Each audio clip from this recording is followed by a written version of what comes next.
I don't think I've ever drank a glass of wine so fast in my entire existence. And while I was having my drink, I was on my phone and I went on this Ancestry website and, oh yeah, 100% parent-child match.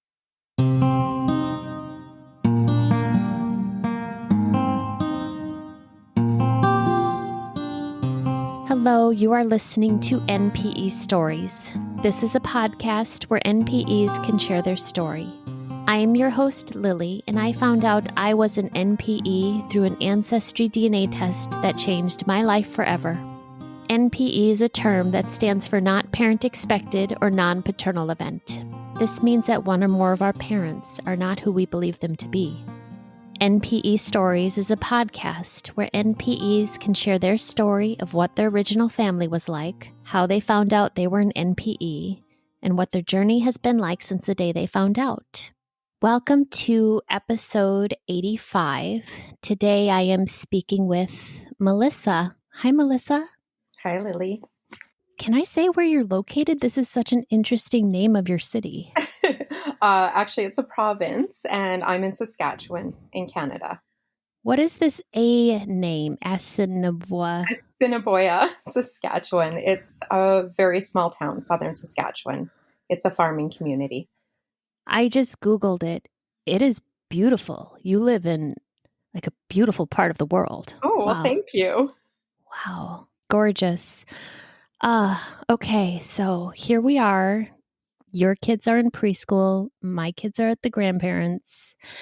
And today is your day. You're going to share your story. And I'm very grateful for this. So thank you, Melissa. Thank you, Lily. All right. So let's start at the beginning. Give me a little background about your family of origin. And from there, you can tell me how you found out you were an NPE. Okay. Well, first off, I just want to thank you, Lily, for doing these podcasts. It's really hard to find, really hard. I haven't found anyone that has this story. And the only people I can relate to are people in your podcasts. And it has helped with the healing tremendously. So thank you so much. Oh, you're welcome. All right. My story. I was born in 1979 and I have one younger brother. He was born 4 years later. I believe my parents were married a year or two before I was born.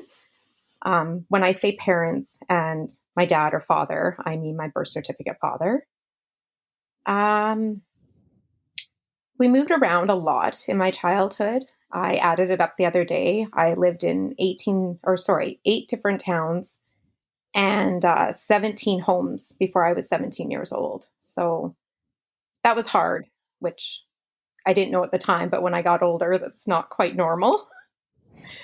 My dad was adopted, so that's something that's kind of important to this story. And growing up, we always knew he was adopted, and he came from a small family. We only knew his parents growing up. My father was also an alcoholic.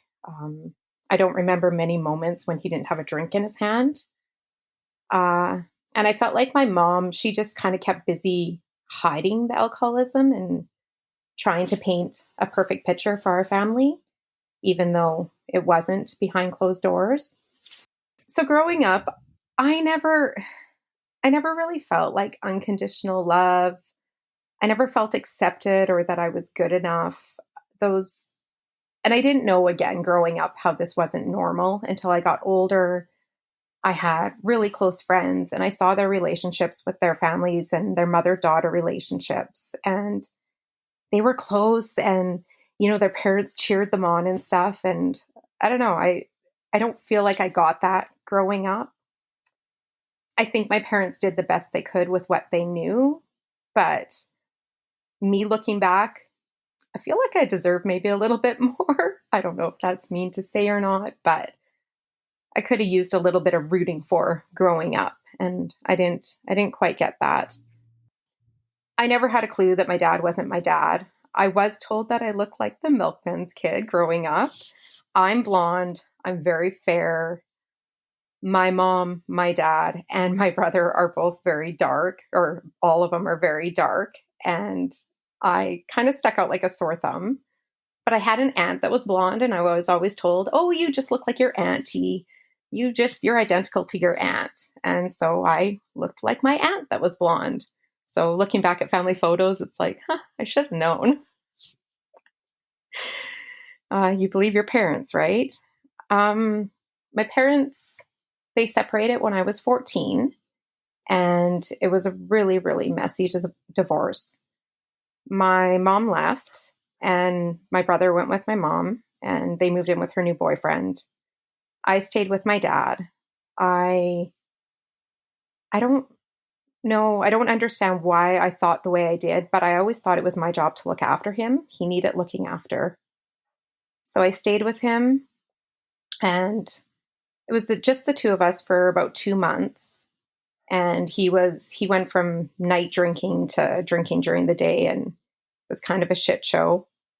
And I just cleaned up the mess, kind of like my mom did all along. I took her place. Then he ended up going to the bar one night, and he found this girl. It was her 18th birthday at the bar, and he brought her home, and she didn't leave. They were together for 6 years after that. So it it wasn't the best environment for a 14-year-old.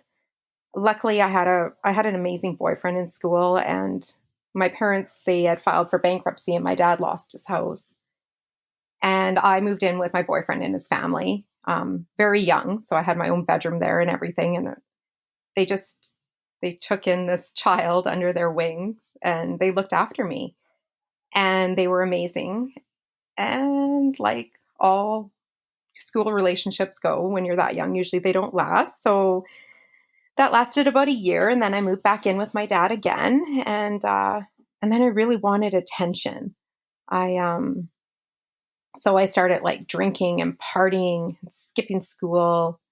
I got kicked out of school. And then I think I dropped out of school. I started experimenting with drugs, and nobody was giving me attention. Like my mom, she had moved a few hours away, and my dad was too busy drinking and had his new girlfriend. And it just, I was just kind of forgotten about. So now knowing that he's not my biological father, I'm very angry that I was in that situation.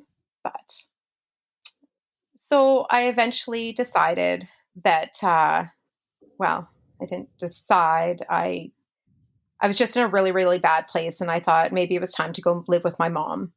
And maybe that would be better. So I moved in with my mom at 17 years old, and I did end up graduating high school.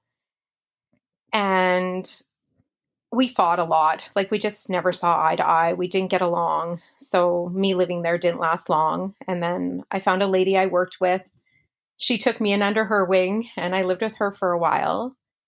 And then in the year 2000, New Year's 2000, I got a phone call from my dad. His girlfriend had left him. He was drunk. He was a mess. He didn't want to live anymore. He had nothing to live for anymore. His world had came crashing down. So I guess he needed me, or I thought he needed me to go back and look after him. So New Year's, the day after, January 1st, I packed up my little Ford Ranger and everything I owned. And at this point, I lived 3.5 hours away from him. And I moved back in with my dad. And I looked after him for about a year. And then he got a new girlfriend. And I think the day she moved in, I moved back out again. And then after that, I kind of cut him out. The drunk phone calls, and it was just toxic. It made me really upset every time I spoke to him. And then I realized like I didn't have to be that person for him anymore. I was an adult. He'd been an adult for a long time. I didn't need to parent him. So I cut him out of my life. And then in 2006, I got a phone call that he had been in a really bad accident. So, of course, gotta look after my dad again.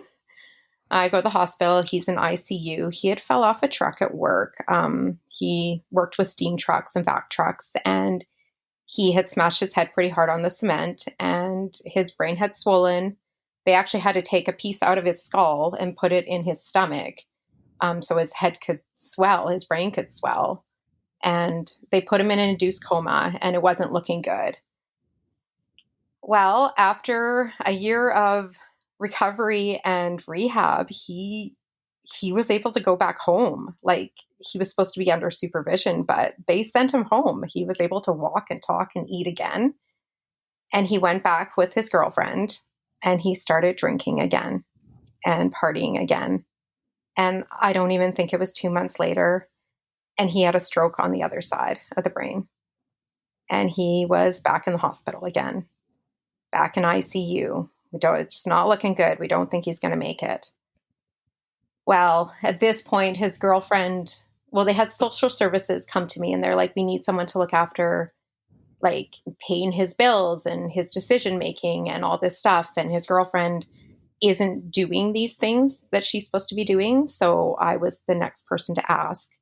And I guess I should add, my brother had nothing to do with him. He had cut him out years ago just because of the alcoholism. Mm-hmm. And so I was like, oh, I'm up. So I did all the paperwork, and I was now his legal guardian, legal trustee, and looking after my father again. And so after, like, I swear the man's pickled. Like, I just don't know how you can go through so much and still be walking around afterwards. Like, he walked out of it. But this time he needed 24/7 support. So he had to be in private care. And then, so I had him in private care, and it was a lot of work. I was there a couple times a week. I took him on outings, did all his meds, his bills, everything he needed. And when I met my husband, I was born in Alberta, so it's a province next door to Saskatchewan. And so when I met my husband and he said he wanted to move home and farm, I was like, oh, what am I going to do with my dad? I put him in a long-term care facility. And so in long-term care facility, as a trustee and a guardian, you don't have to do as much work. They take on a lot of it for you. So that's where he lives now. And then I moved out to Saskatchewan. So that has been, I guess, my childhood / older years growing up. Melissa, I have so much compassion and empathy for everything you just shared. Now, how did you find out you were an NPE? Oh, thanks, Lily. That means a lot. How I found out I was an NPE. Well, I got pregnant in 2013, and when you get pregnant, you go to the doctors and they start asking you family history questions. And I was like, oh, I don't have like any medical history on my dad's side. And that's what they want to know when you go. So it got me talking to my husband. I was like, oh, like, I really wish I could find this out, but I just don't really know how. And then I think it was the following Christmas, we had bought his parents, the family, all of us went together and we bought his parents these ancestry tests. I didn't know anything about them. And they were like, oh, it kind of told us where we were from. I'm like, well, that's neat. Like, I'm going to buy one of those and I'm going to do it on my dad so I can figure out where I'm from. So I ordered it up and I sent it to his care home, and one of the workers there got him to spit in the little thing, sent it off, and we got it back and it was like inconclusive. I'm like, oh man. So they sent another one, and like, he smokes like a chimney. So I'm like, there's no way we're going to get a test on him. Mm-hmm. So at this point I was back in Alberta visiting, and I was at my mom's place, and and my brother was there. And I was standing there with this ancestry test. I was like, well, shit, I'll just spit in it. I have the same DNA, and, we'll find something out. And my mom is like, well, why would you spit in it? You look nothing like your father. And I'm like, huh? What? I'm like, that has nothing to do with DNA, Mom. Like, doesn't matter who looks like who. And she's like, well, your brother looks more like him. He should spit in it. I'm like, all right. So I got my brother to spit in it and I sent it away. And I'm telling my girlfriends about this. And I'm like, yeah, it was really weird. But sometimes things are weird between my mother and I. So whatever. And they're like, oh my God, you need to do a test. What if your dad's not your dad? You need to like see if your brother is even your brother. Oh my God. And I'm like, what are you talking about? Like, that's not even possible. My dad's my dad. Like, that doesn't make sense. So I ordered a test and it sat on the shelf for probably 6 months. And finally did it, sent it in, got my results. And like, I didn't know how to work the website. Like when we got my brother's like his results back, we just looked at the pie chart that they have on it of where you're from. So I got mine back and I looked at the little pie chart of where I was from. And then I did a screenshot of them together. And then I Googled if we could have some things that weren't the same. And Google said yes. So I was like, well, it's pretty close, like pretty close to the point where like we were both, our first things were like German European, and he was 25% and I was 21%. Like the matches were really, really close. And I was like, oh yeah, we're brother and sister. Never went on the website again. So that would have been, I want to say summer of 2019. So summer 2019, Ancestry done. All right, we figured out a little bit of our heritage. That's nice. Still don't know medical history or anything. I get a text message January 23rd, 2020 from my mom. And it's something along the lines of, I need to speak to you. It's private. And it's really important. And I'm like, all right. So I'm kind of annoyed. I'm like, like she wanted, I don't know. It's private, right? So I'm like, what can be private that I can't have my husband around for or anything? And she's like, I want you to FaceTime me tonight. And I was like, no, we're going to the city tonight. I don't have time. I can call you this afternoon. She's like, all right. So I call her and I'm like, what's up? She's like, well, I have something to tell you and it's really important. I'm like, okay. And she goes, Dale Blake is your dad. Something like that. Dale Blake is your father. And I'm like, huh?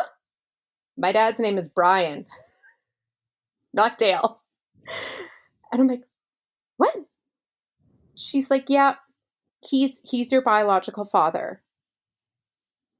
And I was silent. She's like, well, you did a DNA test. I'm like, uh-huh. She's like, and his sister found you and you matched him. I'm like, okay. Like, I have no idea that there's matches on Ancestry. I'm like, mm-hmm. And so then she proceeded to tell me that she kind of thought I could be his.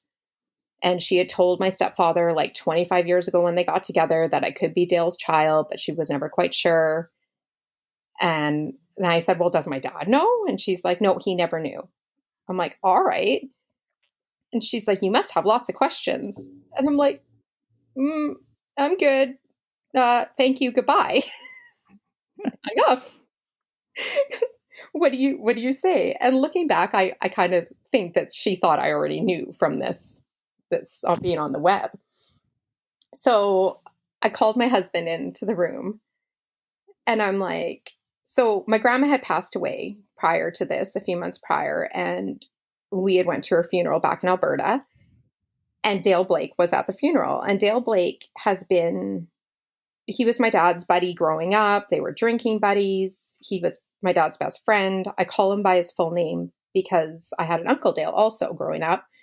And so I had two Dales that were very significant in my life, and Dale Blake being one of them. He was always around. And so I call my husband in the room and I'm like, do you remember at Grandma's funeral, I introduced you to a man named Dale Blake? I spoke to him for a half hour.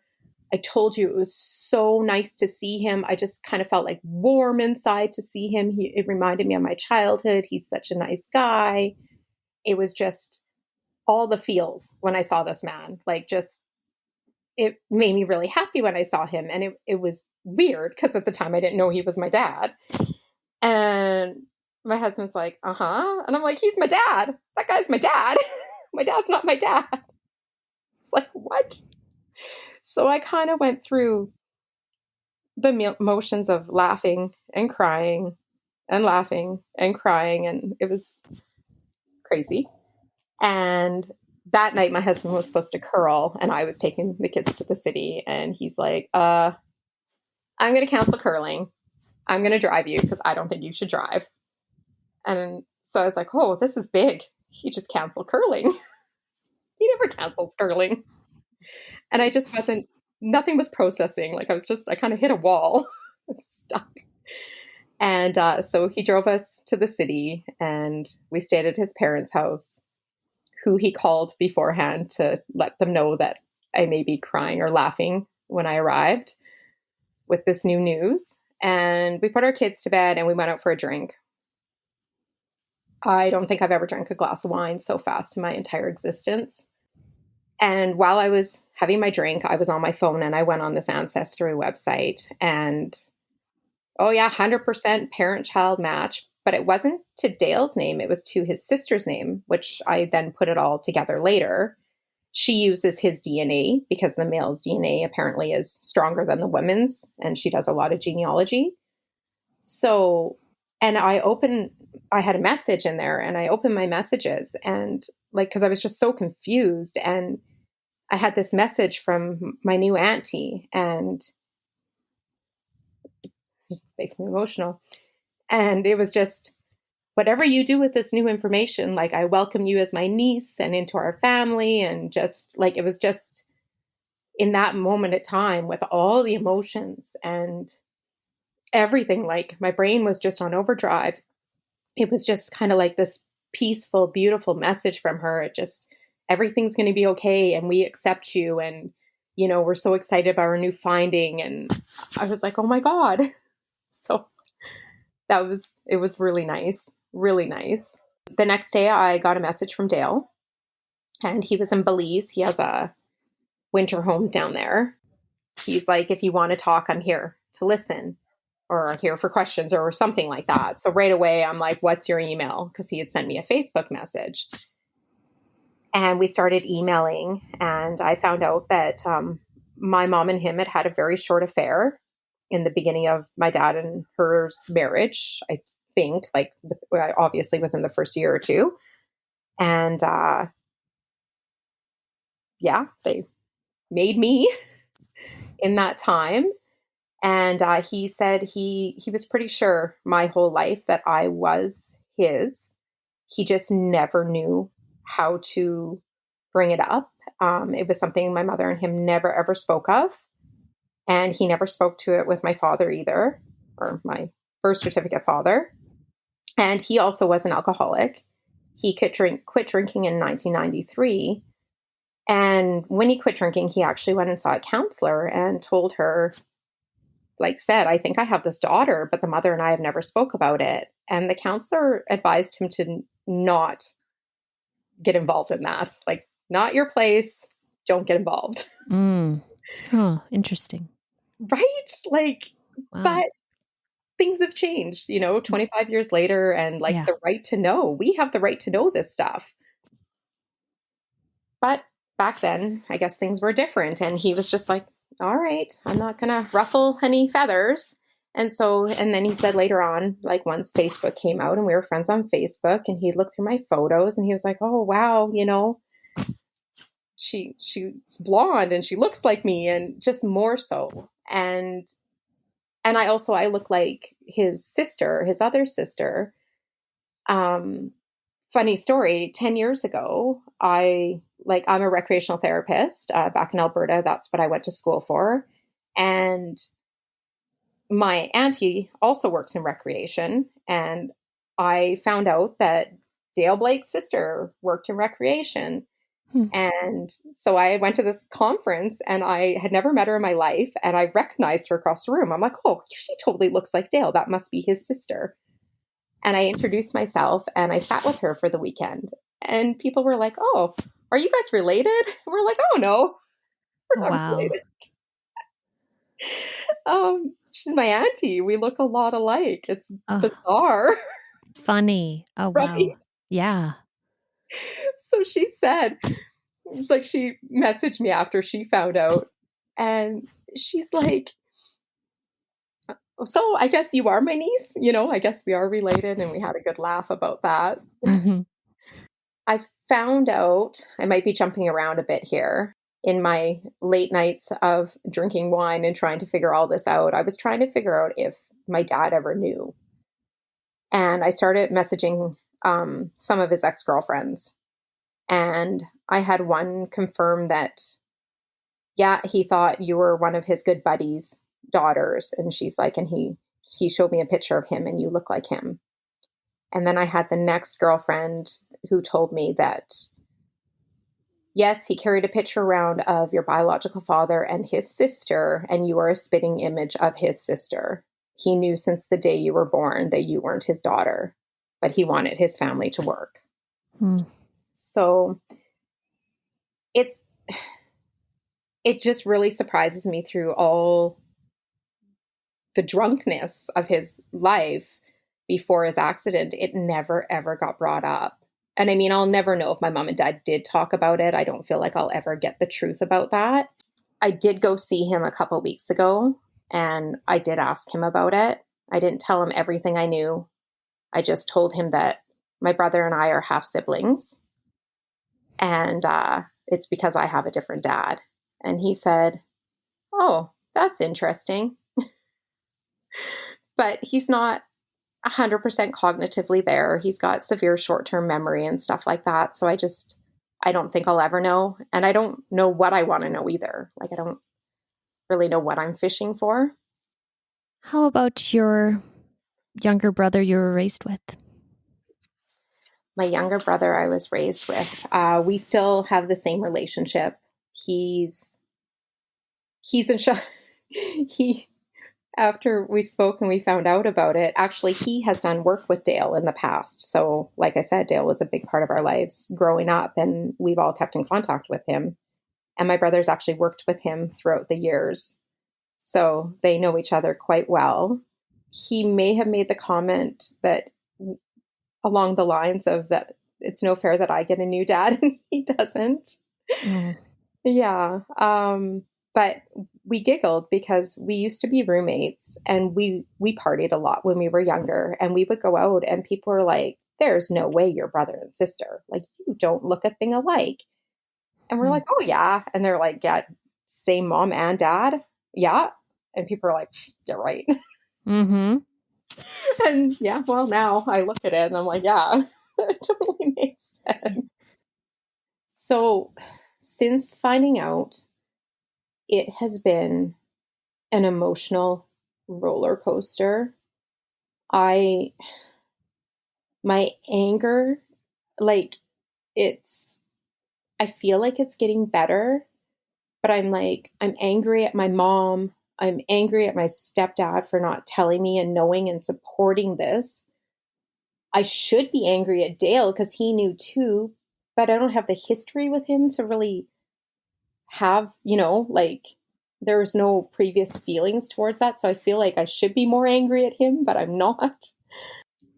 I keep saying that I'm getting better with my anger, but sometimes I think I've redirected my anger to hating COVID or something. Like I'm redirecting it to different places in my life. 2020 was a shit show, I think, for everybody. It was the most messed up year of my entire existence. I turned 40 in November of 2019, and I was like, wow, this is 40. Life's great. And then January hit of 2020, and I was like, oh my God, I have a new dad. And then we were in the middle of doing house renos. We tore our entire upstairs apart. And then COVID hit in March. So we had our house torn apart and nobody wanted to come do it because of COVID. And then in July, we had a sewage flood. No. So in our basement.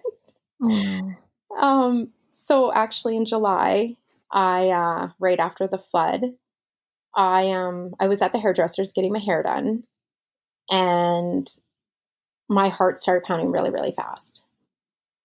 And I was like, what is wrong with me? And I looked down at my Apple Watch, and my beats per minute or whatever it is was like 135. And I'm like, not on a spin bike. Like, what's happening right now?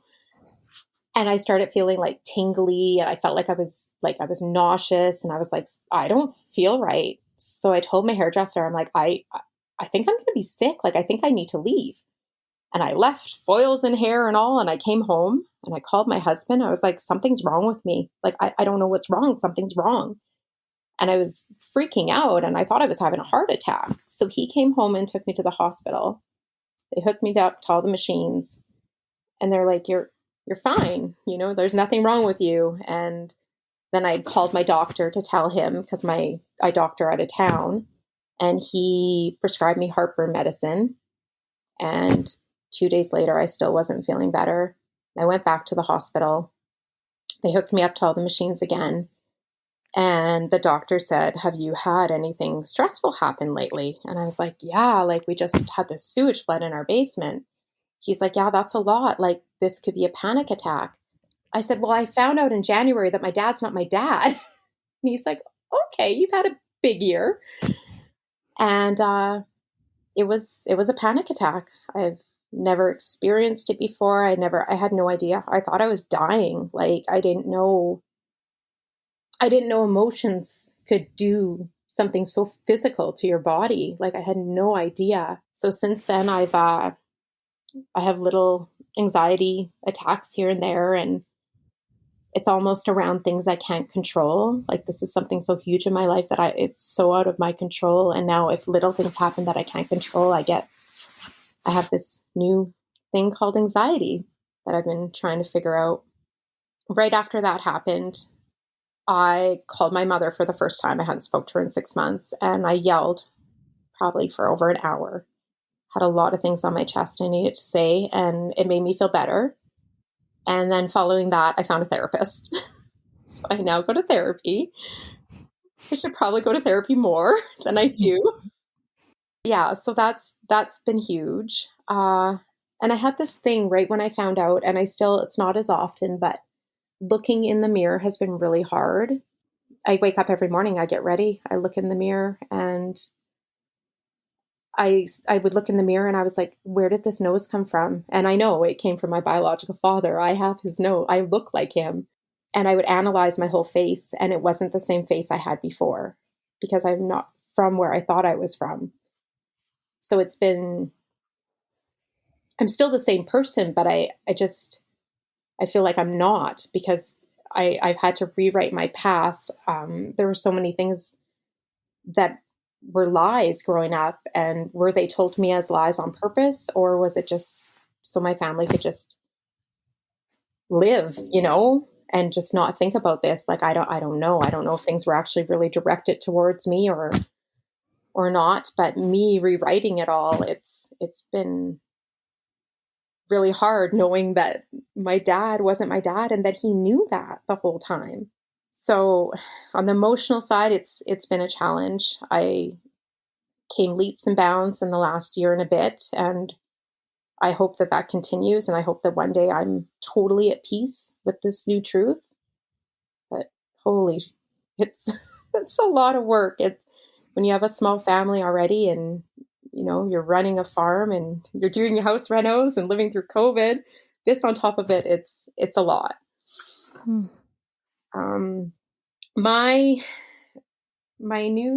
I have a new family, a whole new family now. I have 2 new sisters and a new brother.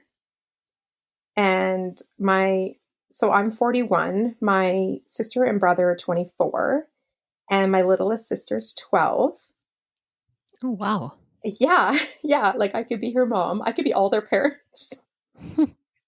Like I'm old enough to have had them all. So it's a huge difference. Like I keep calling her auntie to my children, and I'm like, you're like 6 years apart. My oldest. So it's cute. But so Dale and I guess we first started out, we emailed a lot and talked a lot. And then when he came back from Belize, he came out actually a year ago for my oldest son's birthday. He came out for our first meeting of him being my father and me knowing that. And he also lives in Alberta, so he's a 9-hour drive away from us. So he came out. It was amazing. We didn't miss a beat. Like the conversations flow. He talks as much as I do. It's easy. It was easy. It wasn't awkward. It was amazing. And so he's really big into quadding and camping and stuff. And I did a lot of that when I was younger, but we have a farm, so it's not something we get to do a lot of now. And for Father's Day, he's like, I really want you to come out and meet the whole family. And I want us to go on this quadding trip. I'm like, oh, okay. And then this quadding trip turned into a quadding tenting trip. And I'm like, oh, I haven't stayed in a tent since I was probably 20. And my husband stayed in a tent a handful his whole life. And we've got little kids. Okay. And he's like, so it went from one night to 2 nights in the bush. So totally everything out of comfort zone, right? Like meeting a new family, going quadding with the family and being in the bush. No bathrooms, no nothing. Oh, wow. No. So we drove out to Alberta. Is quadding like four-wheeling?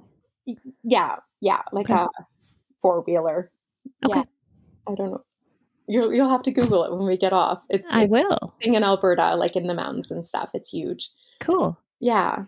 So we got out there to his place and we got all, like I met everybody and the next day we were out there because we were camping in a trailer when we got to his place. He's got a big chunk of land. So we were in a trailer when we first got there. And I met my 2 sisters, my brother, my sister's boyfriend, my brother's girlfriend. And then at some point, the second day I was there, Dale's like, oh, grandma's coming out to meet you. And I was like, oh my gosh. So another mini panic attack. Now I'm meeting my grandma. Like, what if nobody likes me? This big family, all these new people. And so I met my grandma and she's incredible. And it makes me so sad that I didn't have any of them in my life before. I feel like I really missed out. And then we decided, I think 2 days in, that we would do this quadding trip. So we got on the quads. It was supposed to be a 4-hour trip in, and it was 11 hours with a 3 and a 5-year-old. Oh my gosh. Snack breaks. So we were 11 hours straight on these 4-wheelers in heels and muskeg and mud and being stuck and no-see-um bites and mosquito bites. And it was amazing, though. It was so amazing. And we got to camp and we spent 2 nights and we all got to know each other really well.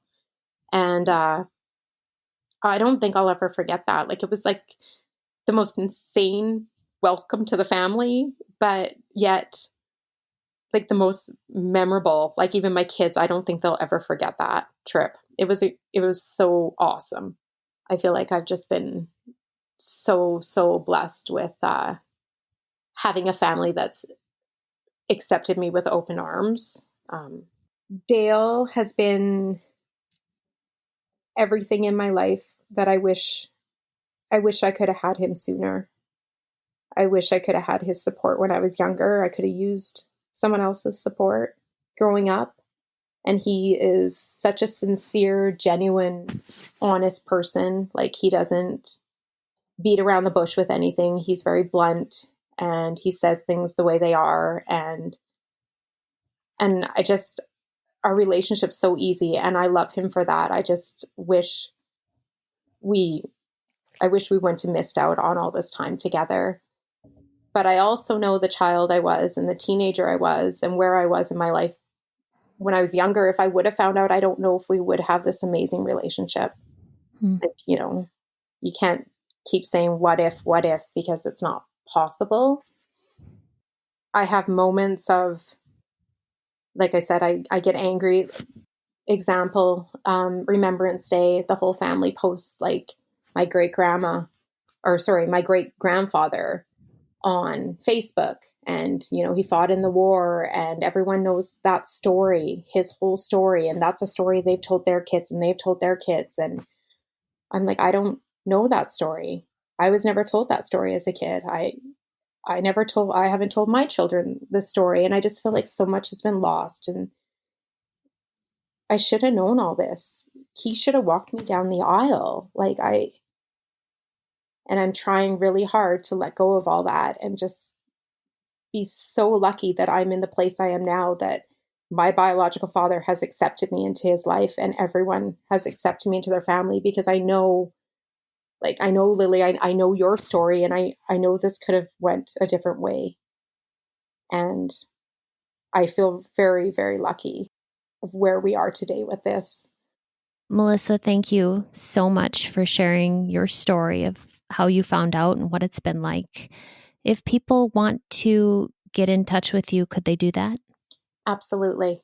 My email is melissalyn1979@yahoo.ca. Wonderful. I'll put these in our show description. And thank you so much for setting time aside to share your story today. Thank you so much, Lily, for taking all this time out of your day to do this. I really appreciate it. These stories are here for us to identify with. If you are an NPE and would like to share your story, email npestories@gmail.com. You do not have to give any identifying information. If you are an NPE and would like to share your story, I'd like to hear from you. Subscribe to this podcast to hear more. Come heal with us.